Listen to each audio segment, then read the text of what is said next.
மனிதன் தோட்டத்தில் பாவத்தை செய்த பொழுது, ஆதாமையும் ஏவாளையும் தேவன் வெளியே அனுப்பின பொழுது, ஒரு தேவதூதரை கூப்பிட்டு அவனுக்கு உருவின பட்டயத்தை கொடுத்து, நீ காவல் காலுப்பா, இனியும் இந்த தோட்டத்திற்குள் யாரும் வரக்கூடாது என்று அந்த தேவதூதரை நிறுத்தினார் தேவன்.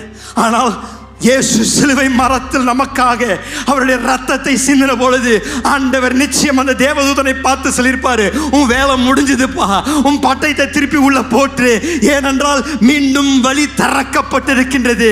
மனிதன் திருப்பியும் என்னுடைய பிரசனத்திற்குள் வரும்படியாக என்னுடைய ஒரே பேரான குமாரன் அதற்கு பாவ நிவாரண பலியாக மாறினபடியால் மனிதனுக்கு மீண்டும் வீட்டிற்கு திரும்பி வர ஒரு அனுமதி உண்டு என்று தேவன் அவனை பார்த்து சொல்லியிருப்பார். என்ன ஒரு நம்பிக்கைங்க!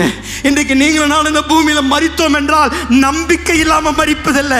நமக்காக ஆயத்தப்பட்ட ஒரு இடம் உண்டு, நாம் போகின்ற ஒரு தேசம் உண்டு, சீயோனுக்காக நாம் ஆயத்தப்பட்டிருக்கின்றோம். நமக்கு நம்பிக்கை நிறைந்த ஒரு ஜனக்கூட்டமாக இருப்போம் என்றால் இயேசுவின் மரணத்தின் நிமித்தம், இயேசு நமக்காக சிலுவையில் அறையப்பட்ட நிமித்தம்.